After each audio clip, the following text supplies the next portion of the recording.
پڑھ لا الہ الا اللہ، پڑھ لا الہ الا اللہ۔ دیکھیے قرآن کریم نے یہ بیان فرمائی کہ ہم نے رسول کریم صلی اللہ علیہ وسلم کو 4 کاموں کے لیے بھیجا ہے۔ اللہ تعالیٰ نے کچھ بات ڈھکی چھپی نہیں رکھی کہ ہم نے کیوں سرکار دو عالم صلی اللہ علیہ وسلم کو بھیجا۔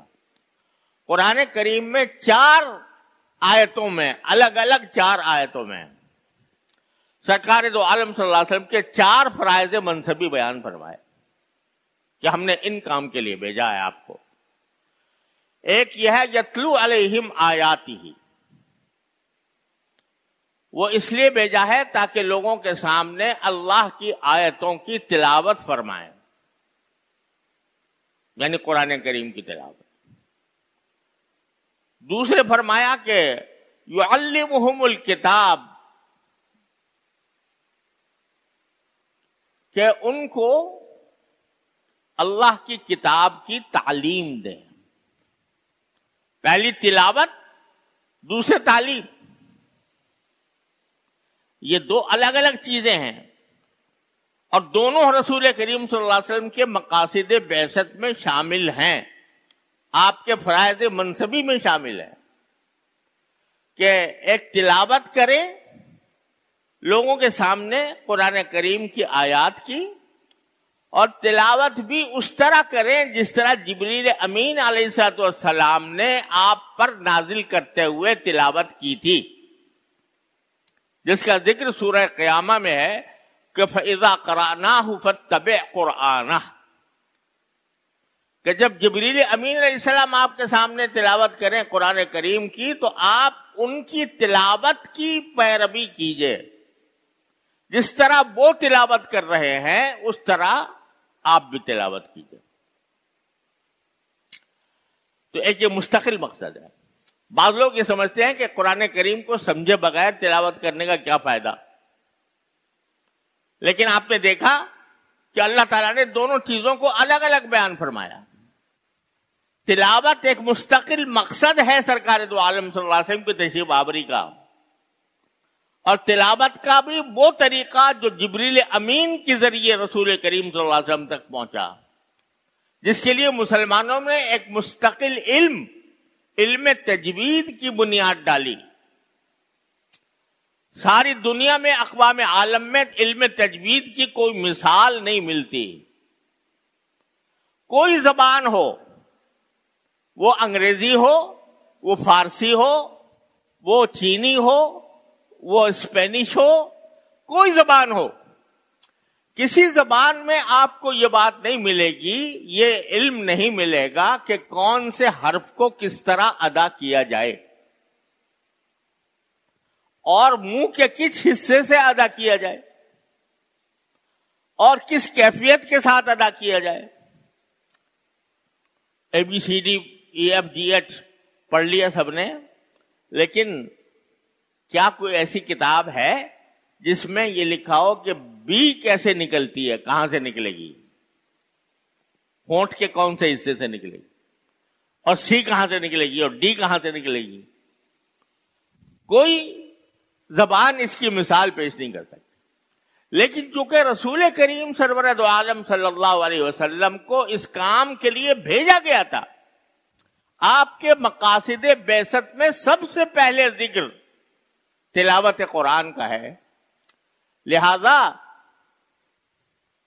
رسول کریم صلی اللہ علیہ وسلم کے صحابہ کرام نے اس علم کی بنیاد ڈالی اور اس کو ایک مستقل علم و فن کی حیثیت میں مدلل کر دیا۔ الف کا مخرج، با کا مخرج، تا کا مخرج، سا کا مخرج، سین کا مخرج، صاد کا مخرج الگ الگ کر کے بتا دیا، اور اس کے مطابق تلاوت کرنا اور سیکھنا ہر مسلمان کے ذمے فرض عین ہے۔ اتنا ہی فرض ہے جیسے نماز پڑھنا، اتنا ہی فرض ہے جیسے روزہ رکھنا، اتنا ہی فرض ہے جتنا زکوٰۃ دینا۔ قرآن کو صحیح طریقے سے پڑھنا، اس لیے امت کا سلسلہ شروع سے یہ چلا آیا ہے کہ جب تک بچہ قرآن کریم پڑھنا نہ سیکھ لے اس کو کسی اور کام میں نہیں لگاتے تھے. اب ہمارا زمانہ ایسا آ گیا کہ سب سے پہلے اس کو مونٹیسری میں بھیجو. مونٹیسری میں وہ ABC پڑھ لے گا، لیکن قرآن کی سورہ فاتحہ اگر اس سے پڑھوائی جائے تو وہ پڑھنے کے لائق نہیں. اگر گھر والوں نے کسی طرح اس کو سورہ فاتحہ یاد کرا بھی دی تو جس طرح پڑھنا چاہیے اس طرح نہیں پڑھے گا، تجوید سے خالی ہے. تو اب یہ جو پہلا مقصد تھا سرکار دو عالم صلی اللہ علیہ وسلم کے تشریف آوری کا، وہ آیات کی تلاوت. دوسرا مقصد تھا کتاب کی تعلیم، یعنی قرآن کی تعلیم. اس کے لیے آپ تشریف لائے تھے. اور تیسرا تھا حکمت کی تعلیم. حکمت سے مراد یہ کہ دانائی کی باتیں ہیں، کون سی بات سچ حق ہے، کون سی باطل ہے، کون سی کرنے کی ہے، کون سی نہ کرنے کی ہے، اور کون سا کام عقلی اعتبار سے درست ہے، کون سا میں انسان کی عقل ٹھوکر کھاتی ہے. یہ ساری باتیں آپ نے احادیث طیبہ کے ذریعے لوگوں کے سامنے بیان فرمائی، خود اپنے عمل سے بھی ظاہر فرمائی. اور آخری کام یزکیہم، کہ ان کو پاک صاف بنائے. پاک صاف بنانے کی کیا معنی کہ ان کے اخلاق درست کرے،